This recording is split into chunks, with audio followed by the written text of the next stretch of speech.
Tiap hari, di dapur-dapur desa Ciberwetan, sisa makanan dan sayuran mulai perjalanannya. Sayangnya, perjalanan itu seringkali berakhir di TPA, menjadi tumpukan masalah yang membebani lingkungan untuk generasi mendatang. Namun, di sudut lain desa, ada semangat yang tumbuh. Para ibu di kelompok wanita tani mengubah lahan sempit menjadi sumber pangan, meski mereka terus berjuang mencari pupuk yang baik. Lalu kami bertanya, bagaimana jika sampah yang menjadi masalah justru menjadi jawaban dari perjuangan mereka? Kami menyebutnya Sispoda, sebuah sistem cerdas yang kami rancang untuk mengubah alur cerita sampah di desa ini. Dengan teknologi Internet of Things, kami memberinya mata untuk memantau suhu dan kelembaban, serta tangan untuk mengaduk dan mempercepat proses fermentasi secara otomatis. Kini, sampah tidak lagi menempuh perjalanan jauh ke TPA, melainkan bertransformasi menjadi pupuk kompos berkualitas hanya dalam waktu 2 minggu. Ini bukan hanya tentang teknologi, ini tentang memberdayakan kelompok wanita tani, menciptakan siklus yang berkelanjutan, dan membuktikan bahwa solusi untuk masalah besar seringkali bisa dimulai dari halaman belakang rumah kita sendiri. Baik Ibu, sebelumnya terima kasih atas kesempatan telah diberikan.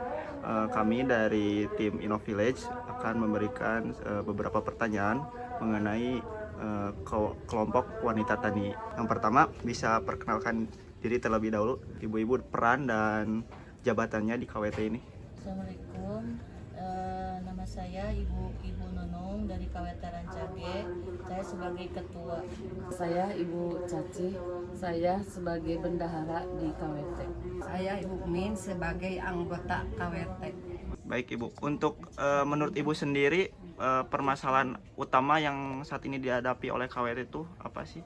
Sampah kayak sampah di warga, sampah yang bisa dijual seperti dus, terus botol-botol yang sekiranya bisa dijual. Sekarang ada yang menanggulangi yaitu bank sampah Biru Lestari, itu bisa dijual jadi bank sampah. Yang satu lagi itu permasalahannya sampah basah, sampah rumah tangga yang sisa-sisa makan itu kita belum ada solusinya mengolah sampah tersebut supaya bisa dijadikan pupuk untuk menghasilkan pupuk yang pupuk organik. Apakah sampah yang dari kegiatan-kegiatan dari rumah tangga itu masih tercampur atau udah pemilahan sampah sendiri secara manual? Ya kadang-kadang kalau yang ngerti itu warganya bisa dipisah. Kalau yang itu yang nggak ngerti mah biasanya mah ya udahlah disatukan aja weh. Jadi biasanya sampah yang dibuang di dinas lingkungan itu suka bercampur sama yang sampah basah, jadi suka bau. Kesulitan apa sih yang susah dari pengolahan sampah itu? Kesulitan dari alat pengolahannya. Kita tidak mempunyai alat untuk pengolahan sampah basah tersebut. Tapi sejauh ini apakah udah pernah mencoba gitu mengolah sampah organik menjadi pupuk secara mandiri?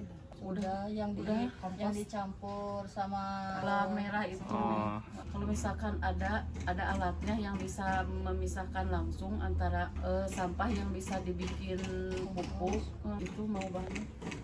Menurut Ibu sendiri apa potensi yang sebenarnya bisa dimanfaatkan dari sampah-sampah organik tersebut Ibu? Selain pupuk atau ada ide lain?